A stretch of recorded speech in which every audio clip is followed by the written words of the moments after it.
Magnitude 5.4, yumanig sa Matanao, Davao del Sur. At ilang bahagi sa bahagi ng Surigao, sa may Mindanao at Davao Region, makakaranas pa rin ng mga ilang kalat-kalat na pag-ulan. Silangan ng Southern Luzon at Luzon, magiging maulap at asahan din ang mga localized thunderstorms. Pero nalalabi ng bansa, maaraw at humid ang panahon. At highest heat index na itala sa Caloocan kahapon.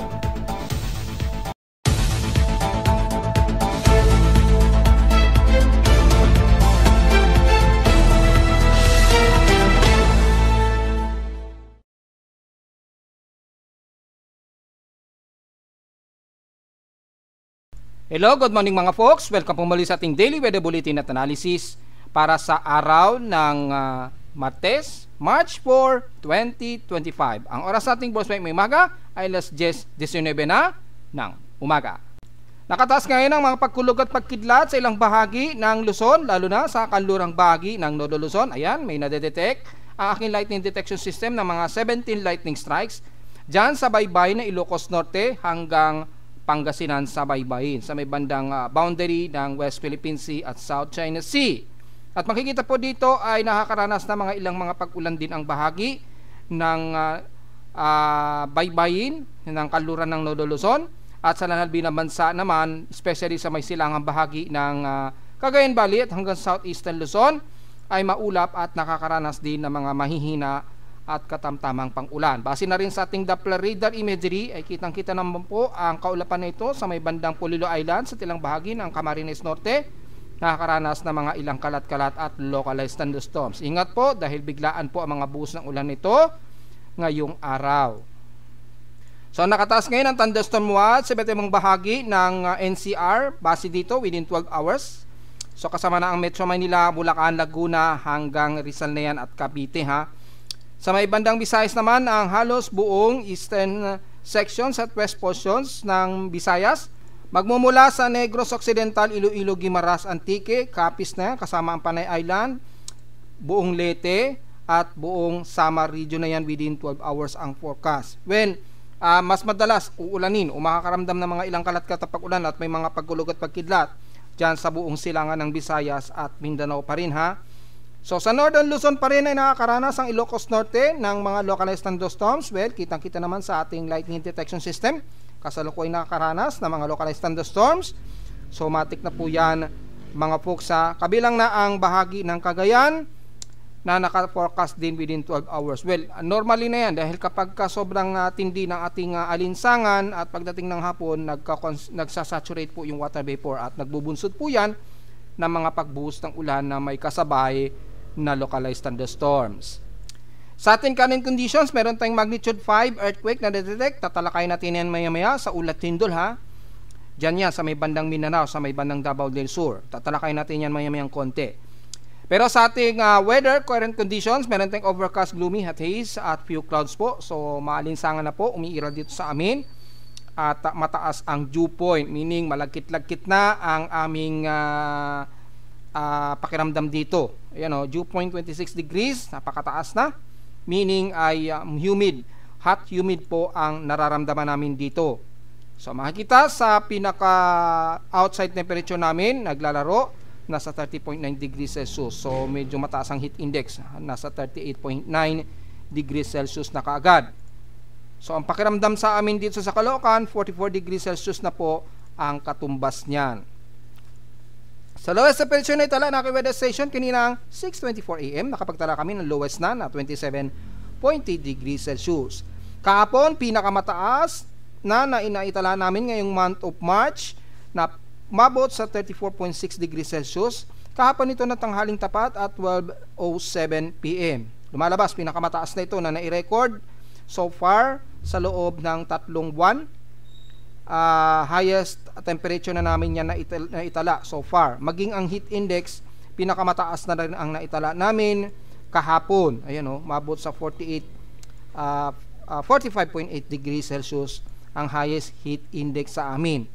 So napakataas. O pinakamataas na po yan ay naitala na temperatura at heat index sa amin so far. So kahapon ay nasa 45.8 degrees Celsius. ang naitala sa amin na heat index kahapon. So meaning napakagrabe na ang alinsangan natin sa bansa. At sa humidity, medyo mataas-taas. So katamtaman tayo, 76% at bumaba ito ng 7% since last hour. So kapag tumaas ang ating temperatura, alam na po natin hot humid na naman ang mararamdaman natin. Wala po kami na italang ulan sa Caloocan, pero kung itatabi natin sa PH6 streams in past 24 hours, nangunguna pa rin ng San Jose sa may Mindoro. Again, wag po masyadong magpa-dehydrate din. Kayo po ang una-unang makakaramdam muna ng grabing init dyan. Yan, 36 degrees Celsius. At sa lowest temperature sa Baguio, balik sa 17.4 degrees Celsius ang kanilang temperatura na. So, yan na yung pinakamababa sa Baguio kapag summer, pagka magha-hot dry season dito sa bansa.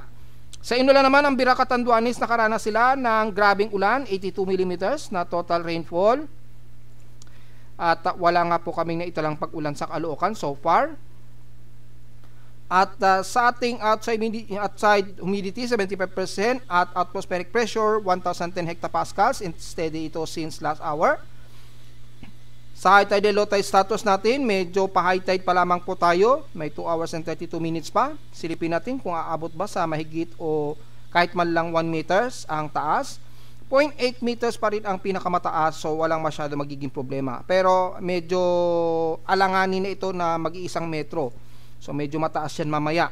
Medyo malalim-lalim na rin yan kahit papaano mga folks. At sa ating almanak, sumikat ang haring araw kaninang 6:10 AM at inasang lulubog ito mamayang 6:04 PM. At ang ating 21% illuminated na po na waxing crescent, kung titingnan natin, kaka-moonrise lamang nitong 9:14 AM, so elevation of 16 degrees pa lamang. Kaka-moonrise pa lamang nito kanina. So mamayang 10:21 PM naman ito lulubog ng gabi. So makikitaan nyo pa rin yung waxing crescent yan mamaya bago lumubog ang haring araw. Para sa mga photographers dyan na mahilig magkukuha sa ating mga planeta at yung galaw ng ating buwan. Sa ating local weather outlook para ngayong Martes at Miyerkules, well, partly cloudy tayo. So, medyo magiging maaraw tayo. Bagamat mataas ang tsansa na pag-ulan, mababa ang tsansa na pag-ulan, nasa 13%, 10 to 13% lamang, pero isolated rain showers ito. So, expected yan nitong hapon po. Well, ordinary po yan. So, magdala po ng payong dahil probably localized thunderstorm po ito na mararanasan anytime. Then, mataas na po yung concentration ng ating alinsangan sa umaga at sa tanghali. Bukas ng Miyerkules, partly cloudy pa rin na maghapon. So, nasa 19 to 20% ang tsansa na pag-ulan. So, isolated rain showers ang iiral pa rin dito sa atin sa Metro Manila. Base na rin sa aking weather forecast dito sa aking webpage. High sa lowest temperature maglalaro, 33 to 34 degrees Celsius. And lowest temperature expected ay nasa 25 to 26 degrees Celsius. Hanggang kailan ba tatagal nito? Well, base sa ating short-term weather forecast, hanggang this coming weekend daw, magiging partially cloudy ang ating paligid. So, expected na may mga maaraw sa umaga at asahan ang biglaang isolated showers na may localized thunderstorms pagsapit naman ng hapon kung saan bumababa ng bahagya ang temperatura. Yung condensation po ang magaganap po niyan. So, diretso agad tayo sa ating ginagamit na satellite imagery. Napapansin nyo po, wala na po yung Google Map na aking ginagamit. Hindi na po Google Maps ang aking ginamit. Open layers na po. Gaya na aking sinasabi, ay inuunti-unti natin na baguhin dahil sa Google Maps kasi ay nagpapabayad na po sa service si Google. So, wala po tayong magagawa. Kailangan natin mag-divert o lumipat ng ibang free map.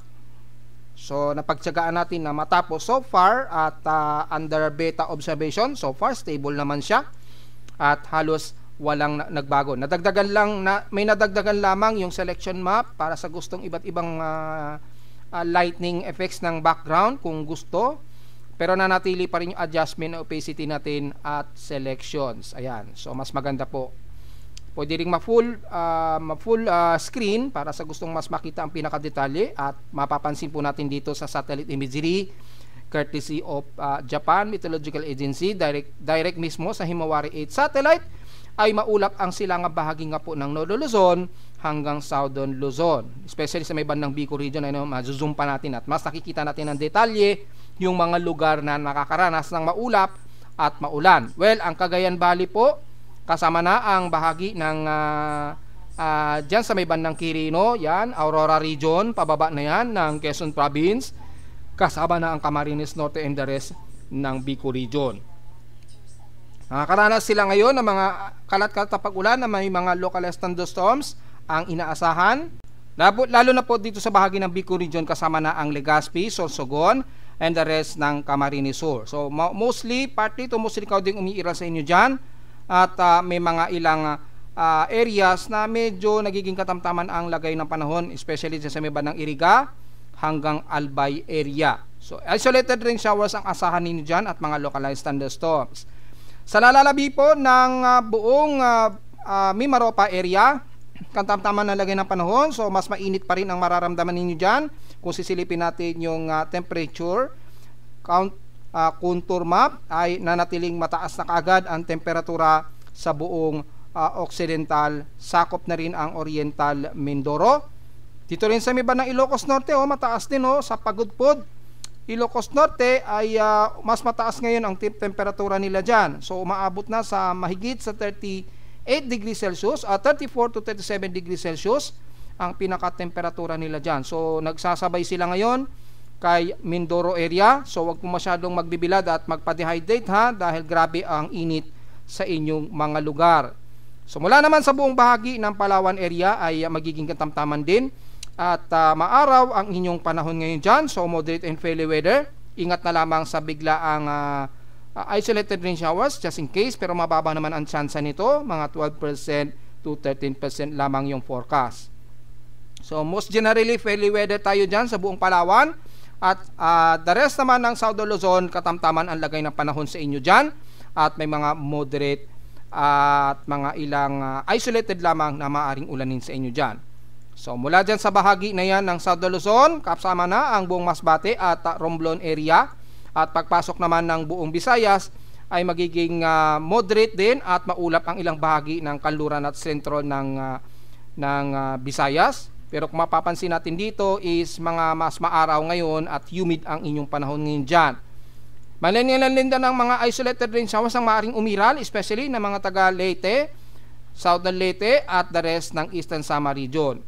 Probably mga ilang maulap lamang ang nakikitaan natin dito. So isolated lang din ang mga pag-ulan na may mga ilang pagkulog at pagkidlat. So typically sa mga bandang hapon po, makakaranas po kayo ng mga isolated at mga localized thunderstorms sa buong bahagi ng Eastern Samar Region. Bagamat magkaroon man ng isolated, wala naman tayong nakikitaan na heavy rain potential. Kung titingnan natin dito sa heavy rain potential map, ay wala naman tayong nakikitaan. Ayan mga ilan na mga light rain showers lamang. Ang medyo may potential lamang ang bandang Catanduanes sa may Bicol Region na nakakaranas ng medyo heavy rain showers dyan, at sa may bandang ilang areas ng Surigao Region. So malinaw naman po yan mga folks At kung titingnan natin yung pinaka details, ayan, kasi mas maganda na po yung ating presentation, hindi gaya nung naka Google Maps siya. So the rest ng central ng Visayas at west portions ng Visayas ay katamtaman na lagay ng panahon sa inyo, mga ilang partly to some mostly cloudy, pero humid na po ang magiging temperatura ninyo dyan. So halos maaraw. Isolated rain showers, probably mga bandang hapon din yan, at asahan din ng mga localized thunderstorms. Ayan kung itataas natin yung intensity. Halos katamtaman lamang ang lagay ng panahon sa buong bahagi ng Visayas at mga ilang kalat-kalat na pag-ulan. Pagdating naman sa Mindanao, ang buong bahagi ng areas ng Surigao Region, ayan, kasama na ang isla ng Dinagat Island at Siargao Island, and the rest ng dito sa may bandang Surigao, kasama na ang ilang areas ng Agusan del Norte at Agusan del Sur, at ilang areas ng Caraga, nakakaranas kayo ng mga ilang moderate and some heavy rain showers po. Lalo na dyan sa may bandang Cantilan, yan, Madrid, hanggang dyan na rin sa bandang Cortez, ayan, Lanusa, Tandag, San Miguel, Santiago, yan. Yung area na yan, kung saan may airport at Surigao City, nakaranas kayo ngayon dyan ng mga ilang moderate and heavy rain showers. Maulap din ang umiira sa ilang area sa Surigao del Sur, kasama na ang San Francisco so sa sakop ng Agusan del Sur, Hinatuan hanggang bandang Bislig at Boston, and the rest ng Katiil hanggang sa area ng buong Caraga, ng Manay o ng Davao Oriental na po yan. So magiging maulap din at makakalat katapag ulan ang iiral sa kaduluduluhan ng Gobyerno Honoroso at magiging katamtaman at maulap naman sakop ng Compostela Valley o buong Davao de Oro area. Magkakaroon din ng mga ilang maulap at mga kalat-kalat din na pag-ulan ng iiral sa ilang areas ng Davao del Norte at dito sa may bandang Davao del Sur, yan, at Davao Occidental area. Mga light to sa moderate heavy showers na hindi naman tumatagal ng mahigit isang oras. Ingat na lamang sa magiging humid ang mararamdaman ng mga taga Sorsogon area mula South Cotabato, Sultan Kudarat, the rest ng Maguindanao, North Cotabato, hanggang dyan na yan all the way hanggang Lanao del Sur at Lanao del Norte. Magiging maaraw din ang buong Osamis at the rest ng Cagayan de Oro.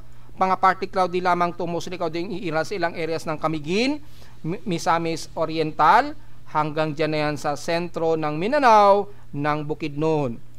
Katamtaman din ang lagay ng panahon pero mostly cloudy ang umiiral ngayon dyan sa may bandang Zamboanga del Norte, ilang areas ng Zamboanga, Sibugay at sa isla naman ng Basilan at Sulu ay mas nakakaramdam kayo ng mga maulap at mga localized thunderstorms. Moderate and heavy rain showers ang umiiral, so magdala po ng payong at iwas sa kung sakaling bigla ang malakas ang buhos ng ulan.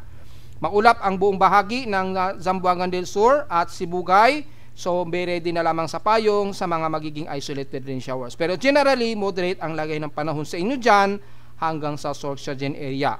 So generally, ang buong bahagi ng Mindanao, mostly nagiging mas maulan ang bahagi, lalo na sa silangang bahagi at katimugang bahagi ng Mindanao ng Davao Region.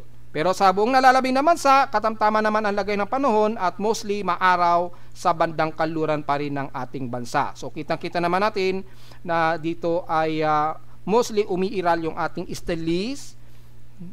Mas fortified na po yung easterlies na nagbubunsod po ng mas maalinsangan na temperatura, pero asahan din ang mga biglaang localized thunderstorms pagsapit ng hapon o gabi. So ingat na lamang po, lalo na dyan sa may bahagi nga po ng silangan ng ating bansa na kung saan medyo moderate pa rin ang mataas na average rainfall dahil pa rin sa moderate La Nina. So wag natin kakalimutan palagi yan. Kasi baka magtaka kayo, bakit dito sa amin sa Bicol maulan?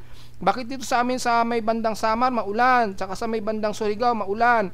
Well, pinaliwanag ko na many times, mas nauna kayong uulanin dyan dahil medyo above average o moderate above average rainfall kayo dyan. Bunsod po ng mas mainit na temperatura natin sa Dagat Pasipiko. Sumasabay pa ang malakas na easterlies na magdadala naman ng mas maalinsangan sa buong bahagi na yan ng bansa. So maganda na po yung presentation natin dito at mas kita na po at wala na yung pinaka-bubble line ng Google Maps. Pinalitan na natin. At least dito ay mas klaro na natin at mas maganda yung representation natin. Hindi na yung lumalabas na mandaming letra nung nasa Google Map pa tayo. So yun lamang ang pinaka-latest update natin para dito sa pinaka-satellite imagery. So, again, asahan po ang mas mainit dyan sa may San Jose at Mindoro, ng Occidental Mindoro at ilang parte ng bandang Pagudpud, Ilocos Norte. Mataas na rin ang temperatura ninyo dyan. And the rest ay nagiging warmer na rin ang temperatura na halos umaabot na ng 30 degrees mahigit kasama na ang bahagi ng Metro Manila. So be ready na lamang po kung sakali dahil sa susunod na mga araw pa ay lalong tataas pa ang ating heat indexes. So kamusta niyo ulit natin? Baka mayroon tayong namamataan na anumang tropical cyclone. Kung babasehan naman natin dito is wala po. Wala naman at easterlies pa rin ang umiiral, so wala tayong magiging komento sa ating global spectrum model maging sa mean sea level pressure. Wala tayong namamataan ng tropical wave. Well, nag-update ako sa aking monitoring for forecast na magiging tropical cyclones. Wala pa ring feedback. Pero anytime moment ngayong araw, lalabas yan. Ipopost na lang natin sa Facebook page para sa mas detail at mas latest na forecast na may mabubuo bagyo. Kasi according kay Pag-asa, mayroon daw hanggang isa pa rin na tropical cyclone daw ang mabubuo. Pero mas gusto ko makasiguro kung pareho yan sa lalabas sa aking tropical cyclone monitoring forecast analysis. Kasi yung mga nakaraang kong report, mula January sinabi ko 0 hanggang February 0 na may mabubuo. Kay Pag-asa puro hanggang isa daw. Ako totally 0 talaga. So wala na po talaga tayong nabuo, di ba? So yun po ang mostly kaya magkaiba kami ng analysis ni Pag-asa kasi ako talaga ay mas mostly real time ang aking binabasihan. Nagbabago-bago kaagad yung mga forecast kapag ka real time, hindi yung talagang pangtaunan lamang na real time na forecast. malabo nating ma-analysis yun o ma-analyze. Mas maganda yung almost real time, every 6 hours nagbabago yung mga forecast. At least doon nakikita natin yung pattern kung talagang may mabubuo ba na bagyo o wala. So mula sa mga computer models, wala rin tayong inaasahan, stalis lang din ng iiral at mga kalat-katapag ulan. So wala tayong magiging komento pa rin sa ating ginagamit na computer models na yan. Wala. At wala rin tayong nakikitaan dito na anumang pamumuo na tropical wave. So wala tayong magiging komento masyado. So again, kung sisilipin man natin yung mga convergences o high convergences, walang data so far. So wala tayong magiging komento at manatiling pa rin moderate to high average rainfall pa rin ang nalalabi ng katimugan ng bansa. So expected po yan mga folks. Di naman tayo nagkamali dahil ganun din sa Global Tropics Hazard Outlook na nireport na rin natin since noong mga nakaraang araw pa. So kamusta naman natin ang ulat lindol, bagamat walang masyadong nadedetect na mas malakas na pagyanig dito sa amin o malapit dito sa amin sa Caloocan. So medyo silent o tahimik naman yung seismograph. Kaya lang may napansin tayo dito na may pagyanig. Ayan probably mga magnitude 4 yan or 5, pero mas malala yung lugar. At yung travel times hindi masyado umaabot dito sa Luzon, kaya hindi masyado na-detect ng aking seismograph. Nag-alarm ang ating monitoring at nakita natin, nagkaroon nga po tayo ng pagyanig na na-detect kanina lamang bago sinundan ni PBOX. Kaninang umaga yan, dito yan sa may bandang Davao del Sur. Ayan.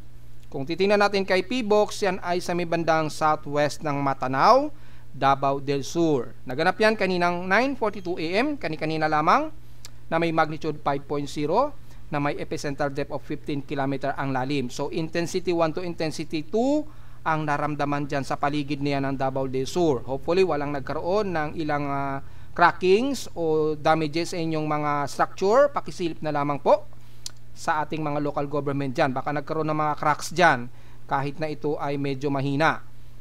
So far, inadjust na nito ni PBOX. Kanina magnitude 5.4 yan Sa aking measurement, magnitude 5.1 yan. Or sa International Seismic Network, magnitude 5.1 po yan. Kanina, magnitude 5.4 po yan. So dinigrade agad ni PBOX nang makita siguro yung ating mga monitoring na hindi naman siya umabot ng magnitude 5.4, kundi 5.1 lamang ang na-measurement natin.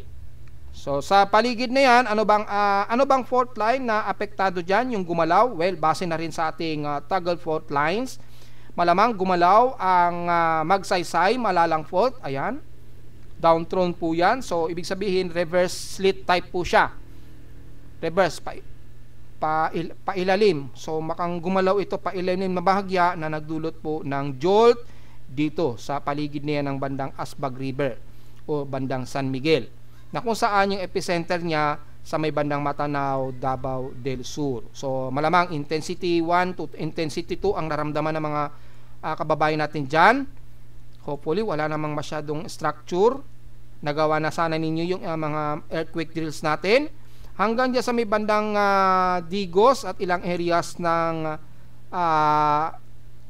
Kiblawan ay naramdaman ng intensity 1 to intensity 2. Malamang dito sa malapit sa pinakagitna hanggang intensity 3 ang maximum na expected na pagyanig ang naramdaman, since medyo mababaw-babaw po yung epicenter depth niya. So yun pang pinaka-latest natin, at so far mula kaninang madaling araw wala namang magnitude 4.0 ang naitala. At napapansin natin dumadami na agad ang magnitude 5.0 So ingat po mga folks. Nagre-release na yung mga energies ng ating ilalim ng lupa sa ating bansa. Yan, at marami na kagad ng mga minor earthquakes. May mga aftershocks ba? Expected po na may aftershocks po. Meron na nga pong isa dito na malapit na nagkaroon ng aftershock. Actually, unang magnitude po ito, unang lindol to nung nakaraang February 28. So matagal-tagal na pala to. Hindi pa kasi na nafi-filter out ni PBOX yung February and March earthquake. Yan. So nagkaroon na pala ng unang pagyanig dyan pero mahina.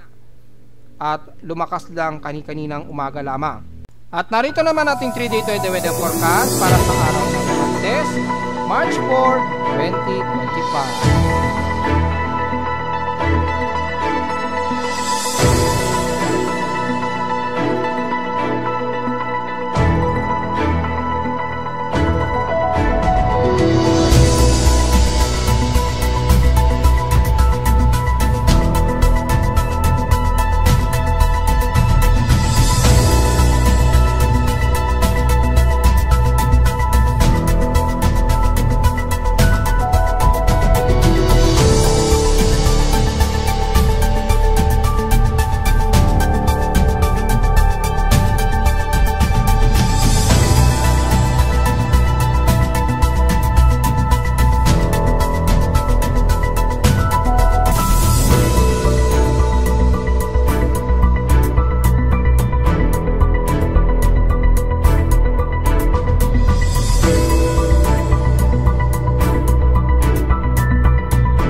hanggang dito na lang po ating Daily Weather Bulletin at Analysis para sa araw ng Martes, March 4, 2025. Huwag mo kalimutan na mag-like, share, subscribe po sa ating YouTube channel at visit lamang anytime sa ating website na www.pimoweather.com para sa iba pang detalye na gusto malaman na hindi natin naisama ngayong umaga sa ating report. At visit lamang sa ating website sa gusto malaman ng pinaka-dynamic events mula sa reading mismo na aking aparato sa Caloocan at sa data feeds mula sa iba't ibang weather agencies. Maraming salamat po mga folks at magandang araw po sa ating lahat.